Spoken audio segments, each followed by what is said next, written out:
Halo para penonton sekalian, saya Hamada Fauzi Jidan dari LA99 akan mempersembahkan sebuah video interview bersama Bapak Bagus Rahmansyah atau bisa dikenal dengan Mas Kitong. Mas Kitong ini adalah seorang co-founder dari perusahaan startup yang bernama Talentletika. Talentletika ini sendiri menawarkan berbagai solusi atau tools kepada para HR dan manajer perusahaan dalam pengelolaan sumber daya manusia mereka. Nah, dalam interview kali ini, saya memilih topik Leadership Experience in Guiding Companies Through Change. Yuk, mari kita tonton.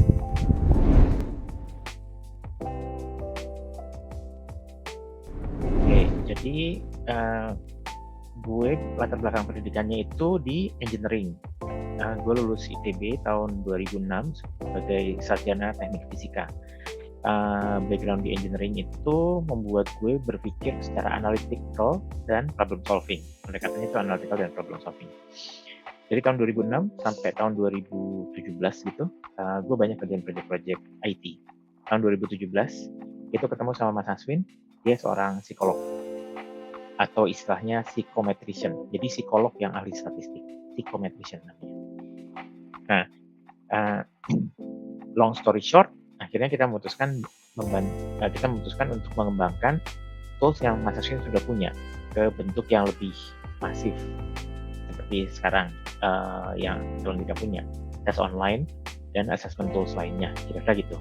Nah, jadi sebetulnya gue sama Mas Aswin sebagai founders, kita punya kita punya dua latar belakang yang berbeda. Gue engineering, Mas Aswin dari psikologi dan psikometrician. Tapi ada satu kesamaan di kami berdua, kami sama-sama berlatar belakang komputasi lah, kira-kira gitu. Ya. Nah, jadi kami sebagai founders punya bahasa yang sama, tapi saling melengkapi dari sebuah sudut pandang yang berbeda. Nah, kira-kira kayak gitu. Jadi mulai tahun 2017, secara formal 2018 kita launch, sampai sekarang 2024.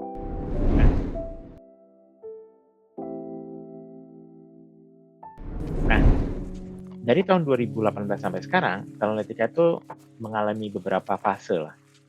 Ya, beberapa fase. Jadi fase pertama itu kita nyebutnya establishing foundation. Jadi kita punya produk yang sekarang jadi breadwinner atau yang jadi andalannya kami, itu adalah tes psikotes online. Psikotes online ini yang jadi tulang punggungnya kita saat ini. Nah, dari pertama kali buat tahun 2018 itu masih sering banyak kendala, masih banyak hiccup. Sih tahun 2019 kita putusin itu harus dirubah, dirombak. Tahun 2020 itu di launch dengan arsitektur baru yang lebih stabil.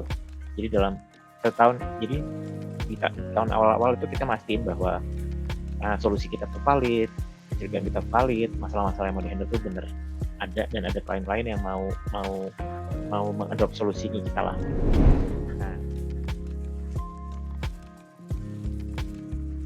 transisi yang kayak gitu itu membuat ada beberapa hal yang perlu dihandle, terutama di dalam internal prosesnya kita, yang tadinya kerjanya biasanya A harus ngelakuin B, sama handle transisi ke klien, karena aplikasi ganti itu nggak smooth, kadang-kadang banyak hal-hal yang dikomplain, dan waktu itu kita belajar bahwa banyak pembelajaran lah yang kita ambil di situ. Nah, termasuk salah satunya adalah migrasi proses. Jadi salah satu hal yang penting di situ adalah yang aku sadari, membuat aplikasi satu hal, tapi merencanakan migrasi dan transisi ke migrasi tersebut itu hal yang lain, dan itu sama pentingnya dengan membuat perubahan itu sendiri gitu. Jadi, dan kebanyakan di organisasi setelah pelajari tidak memanage perubahan itu jadi salah satu yang secara itu terbukti bisa merugikan organisasi kalau tidak bisa memanage perubahan. Change management itu jadi penting. Nah, dan hal-hal itu kenapa change management itu jadi penting? Karena pada dasarnya orang-orang itu, manusia itu adalah makhluk kebiasaan, behavior creatures gitu. Jadi manusia itu mempertahankan, jadi dengan dia menghemat resource di otaknya dengan cara membuat sesuatu itu menjadi habit buat dia. Dan semua yang berubah dari kebiasaan itu membutuhkan energi lebih, dan itu biasanya punya kecenderungan untuk ditolak. Nah, hal-hal itu yang jadi masalah setiap kali kita ngebuat satu perubahan. Nah, solusi dan pelajaran terbesar dari situ adalah perubahan-perubahan yang kita lakukan itu perlu direncanakan dan itu harus terkait satu sama lain. Jadi kalau misalnya kita ngerubah satu aplikasi, yang mau dirubah itu apa? Engine-nya dulu di belakang, tapi tampilan depannya nggak ada berubah sama sekali. Nanti kalau yang belakangnya sudah berubah, baru yang depannya kita rubah pelan-pelan. Nah itu akan membuat penolakannya sama protesnya tuh lebih kecil. Itu untuk dari sisi klien.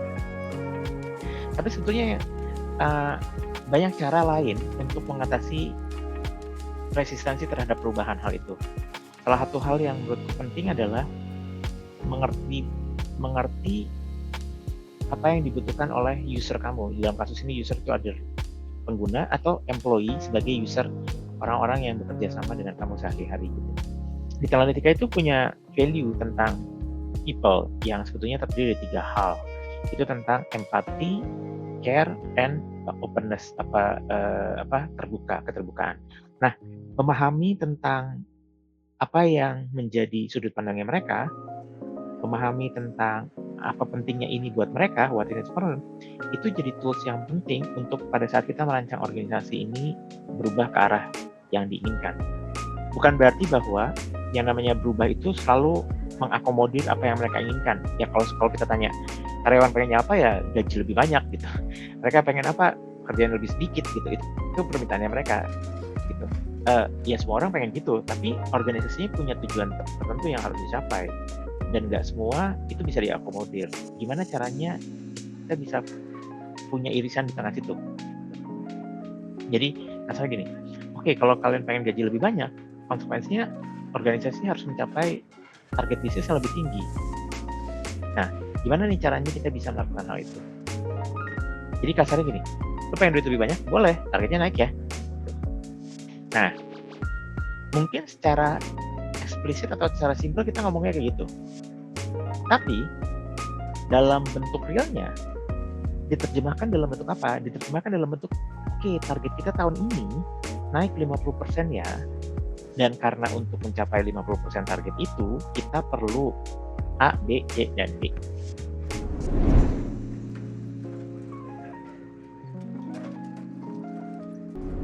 Itu change management tuh banyak caranya lah gitu ya. Mulai dari perilaku yang emerging perilaku yang dari bawah yang kemudian kita emphasize, atau kita bisa melakukan dengan top down. Nah, top down itu konsekuensinya, salah satu konsekuensi dari top down itu adalah effortnya besar dan terasa lebih otoriter. Jadi sebetulnya top down decision untuk melakukan perubahan itu salah satu hal yang standar dilakukan. Nah, ada konsekuensinya. Jadi kalau kita bikin satu spektrum gitu ya, sebaran. Jadi perubahan yang akan long lasting. Perubahan yang long lasting itu kalau datangnya dari grassroots, dari bawah, itu long lasting. Dia sebetulnya emergent behavior. Jadi behavior itu emerge, muncul gitu. Ada yang dari top down tuh gitu, di plan, di apa, dari atas. Nah, dua belah pihak ini punya kelebihan dan kekurangan. Ya, kalau emergent itu nggak bisa dirancang gitu, tapi akan sustain. Nah, kalau dari atas itu bisa dirancang seperti yang kita mau, tapi butuh effort karena itu datang dari sesuatu yang kita normatif lah gitu, yang idealnya apa gitu. Nah, tapi kan kita nggak selalu bisa berharap bahwa orang-orang awam ini punya perilaku yang kita harapkan gitu, dan menuju organisasi nggak selalu kayak gitu. Nah, jadi idealnya ketemunya di tengah. Nah, ketemu di tengah tuh gimana? Salah satu ketemu di tengah adalah ngebuat teman-teman itu menyadari kenapa perilaku ini penting. Contoh kalau kenapa Discord nggak efektif? Apalagi yang lo mau cari dari Discord dong? Komunikasi, lo bisa pakai WhatsApp, klien-klien gue pakai WhatsApp. Masa gue harus pakai WhatsApp sama Discord? Buat ngomong sama lo pakai Discord, ngomong sama klien pakai WhatsApp. Ribet dong, gitu. Apa hal yang nggak bisa dilakuin? Meeting, kita pakai Google Meet, gitu. Ada Google Meet. Terus kalau kenapa harus ada 2 aplikasi? Loh, sekarang harus pakai 2 aplikasi kok, karena orang luar, dunia luar masih pakai WhatsApp. Jadi tetap aja gue pakai Discord, pakai WhatsApp juga, gitu. Apa esensinya untuk memaksa jadi satu? Kalau orang luar belum pakai itu, gitu misalnya. Jadi banyak hal-hal yang sebetulnya kalau kita lihat bisa nggak dipaksain? Gue nggak mau tahu, pokoknya gue nggak akan respon lu kalau lu ngirimnya pakai WhatsApp gitu misalnya, misal kayak gitu. Bisa. Tapi ada konsekuensinya, ada harganya. Akan butuh transisi, banyak orang-orang akan lambat ngebahas di Discord, kayak gitu lah, sampai dipaksa dan macam-macam. Dan dalam kutip harganya mahal untuk membuat kebijakan itu terwujud.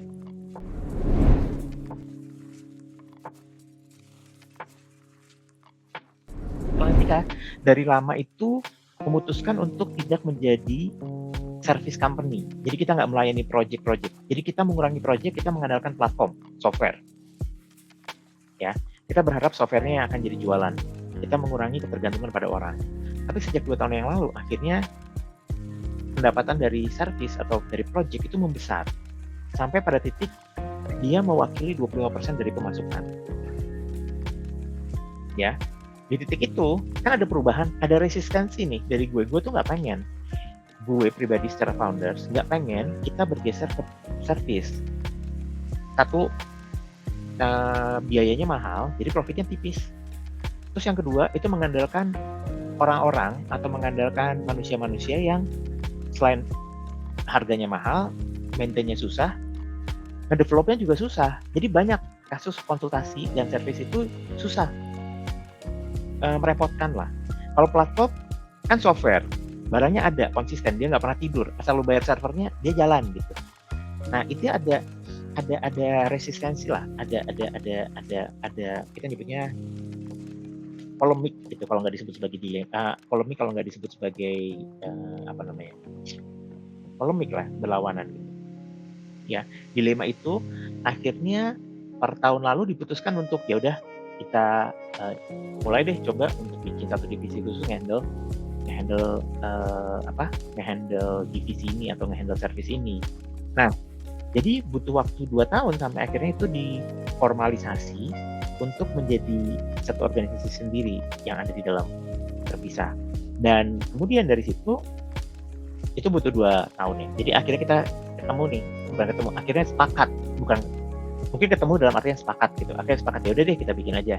Karena tadi awalnya dia cuma 5% dari bisnis, naik jadi 10%, sekarang terakhir 25% gitu. Dan tahun depan mungkin akan diproyeksi mungkin ada 30 atau 75% revenue datang dari dia. Nah, itu akhirnya konflik itu terjadi, akhirnya konflik itu resolve karena apa? Karena bukti menunjukkan hal tersebut. Nah, tapi di sisi lain ada konsekuensinya, ketakutan dan ancaman-ancaman yang gue pertimbangkan dulu kejadian. Jadi ada beberapa orang, kalau misalnya ini proyek hanya bisa terjadi kalau ada orang yang punya spesifikasi A, B, C, D. Kalau orangnya itu kenapa-napa, nggak bisa tuh kejadian. Nah, hal-hal itu yang membuat akhirnya penundaan kemarin beberapa tahun yang lalu itu sekarang mulai muncul satu konsekuensi yang harus kita handle saat ini. Jadi kalau ditanya, itu kalau gue yang resist, dari, jadi datang 2 arah ya. Sebenarnya kan tadi perubahan bisa terjadi dari ada keputusan dari tim, gue yang resist, atau kalau dari gue yang minta berubah tapi teman-teman nggak adopt. Contoh kasus kayak Analytica waktu itu, zaman itu kita mengendorse penggunaan beberapa solusi. Ada beberapa yang mungkin masih ingat, sebelumnya tuh kalau nggak salah kita pakai ada kayak simulasi virtual gitu, jadi kayak orang kayak Minecraft, kita mensimulasikan dirinya kayak situ. Itu terasa berat. Terus ganti jadi Discord juga berat, orang-orang nggak mau pakai. Akhirnya terakhir yang bisa establish itu adalah pakai Google Meet sama WhatsApp. Jadi perubahan-perubahan kayak gitu, kalau tidak mengakomodir dan tidak bisa berempati dari teman-teman, ya itu juga nggak jalan. Kalaupun mereka tidak resisten secara verbal ngomong bilang, gue nggak mau, tapi cara para karyawan dan organisasi menolak perubahan adalah dengan tidak mengadopsi itu.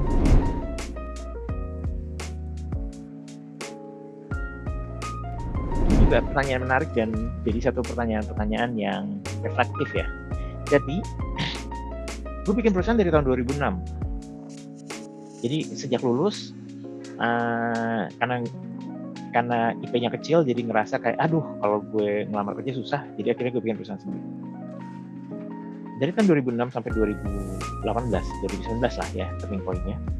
Itu perusahaan gue tuh nggak lebih dari, jadi itu nggak bisa nyampe 20 orang. Jadi kayak 10 10, 11, 12, habis itu turun lagi, 10, 11, 12 turun lagi, naik turun, naik turun, naik turun. Nah, Talentika itu tahun 2018, 2019 kita tumbuh 20, 25, 30, 40. Itu membuat gue secara pribadi belajar banyak hal. Jadi si organisasinya pada saat dia membesar lebih dari 10 belasan orang, 20, 30 orang, itu membutuhkan layer kedua, namanya middle manager. Jadi perlu ada orang-orang yang mimpin yang lain di bawahnya. Jadi gue nggak bisa lagi mimpin lagi langsung ke mereka, tapi harus ada layers di tengah gitu. Nah, perubahan itu ngebuat bagaimana gue perspektif gue memandang cara memimpin, perspektif untuk berkomunikasi, dan lihat mereka sebagai team member gitu, itu jadi berbeda. Jadi perubahannya, jadi perspektif untuk bagaimana memimpin, bagaimana kamu bisa dapetin hasil melalui middle manager sebelum ke bawah, itu membutuhkan perubahan sudut pandang. Jadi sebelum Talentika yang gagas perusahaan yang gue dulu IT itu, jadi Gitong adalah orang yang harus bisa menghandle dan menguasai semuanya. Gue sebagai pemimpin harus bisa menghandle semuanya. Tapi pada saat bergeser punya middle manager, maka harusnya gue perlu menyadari bahwa middle manager gue akan lebih tahu tentang masalahnya dibanding gue. Itu membuat gue mulai mengurangi micromanaging dan mulai mengempower atau memberdayakan mereka untuk mengambil keputusan-keputusan yang harusnya mereka bisa ngambil keputusan sendiri. Tuh. Nah, termasuk juga dalam perubahan-perubahan, maka orang-orang yang perlu dirubah pertama adalah orang-orang yang langsung di bawah gue, bukan karyawannya di bawah mereka, tapi orang-orang di bawah gue. Jadi perubahan itu beberapa hal perubahan-perubahan terbaru yang terjadi saat ini itu adalah pendekatan seseorang untuk memimpin orang lain. Salah satunya adalah dengan pendekatan coaching atau dengan bertanya dibanding instruksional gitu. Jadi di beberapa waktu terakhir, maka pendekatan bertanya untuk membantu mereka melihat sudut pandang, untuk mereka menyadari hal-hal yang mungkin mereka luput, itu menjadi pendekatan yang lebih efektif buat gue. Karena sebetulnya ada asumsi penting di situ. Talentika itu jualannya adalah asesmen psikologi. Jadi kita pada dasarnya orang-orang yang masuk ke Talentika itu harusnya bukan orang yang bodoh. Ya, harusnya mereka secara intelijensi di atas rata-rata lah. Top 30% lah, kalau nggak top 40%. Jadi di antara 10 orang, mereka top 3 yang di atas. Jadi harusnya mereka punya kapabilitas. Kalau sampai saat ini mereka belum bisa mencapai hal yang gue inginkan, mindset dan sudut pandang yang gue pegang saat ini adalah besar kemungkinan satu, cara gue mengkomunikasikan dan menginstruksikannya belum efektif. 2, mungkin gue tidak memberikan support yang diperlukan oleh mereka. 3, mungkin mereka belum memiliki kapabilitas atau kemampuan yang diperlukan sehingga tugas gue untuk membuat mereka capable melakukan hal itu. 4, kalau mereka emang kacrut, kenapa pada awalnya lu pilih dia gitu? Itu salah lu milih dia. Lu ngomongnya harusnya people nih. Lu salah nih orang, kenapa kok dia masih ada di Talentika? Kalau emang orangnya nggak oke ya.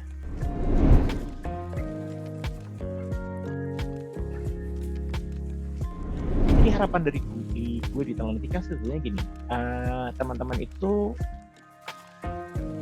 satu, bahwa mereka di Talentika itu mungkin sekarang secara salary kita memang bukan di bawah UMR, bukan yang paling besar tapi bukan juga bawah UMR.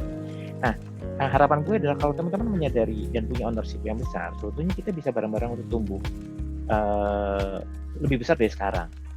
Nah, jadi kalau teman-teman, jadi sebenarnya gini, prinsipnya Talentika itu punya misi adalah kita membantu orang untuk mengambil keputusan sehingga lebih banyak orang-orang yang berkarya, bukan cuma bekerja nyari duit. Nah, itu juga terjadi, harapan juga di Talentika. Nah, kalau kita kerja dengan benar, gue yakin dan percaya Talentika itu harusnya cukup punya opportunity dan punya ruang besar untuk tumbuh. Sehingga mereka nggak perlu lagi khawatir tentang karir mereka, nggak perlu khawatir lagi tentang revenue, tentang gajinya mereka. Gitu. Nah, mereka believe yang itu aja. Gitu. Dan itu harapan pertama gue tentang belief yang itu. Yang kedua, lebih banyak orang-orang yang ready to promote. Ada 3 kriteria ready to promote di Telematika. Itu adalah mereka itu udah nggak perlu lagi disuruh-suruh sama bosnya. Mereka udah bisa ngerjain semua sendiri, udah mandiri, udah kayak kasarnya bosnya tuh jadi gabut gitu lah. Karena kayak semua pekerjaan dikerjain sama mereka. Dan kerjaan-kerjaan mereka tuh yang kedua kriterianya tuh mereka tuh over expected gitu. Kalau kita harapin 100, mereka ngerjain 110, 120. Dan mereka ngejalanin coding Telematika yang 4P gitu, proaktif, progresif, prototype, sama demo. Itu yang harapan gue, 3 hal itu. Jadi mereka semua ready to promote, udah kayak pusing kita mau promote yang mana gitu ya. Terus mereka believe sama misinya, terus mereka ngejalanin codingnya. Itu yang gue harapin. Nah, karena sisa-sisanya kalau mereka jalanin itu, goals-nya jadi even misalnya kayak kita bilang mau goals apapun, somehow nanti orang-orang teman-teman ini akan mikirin gimana cara mikirnya. Gue nggak perlu pusing mikirin itu. Mereka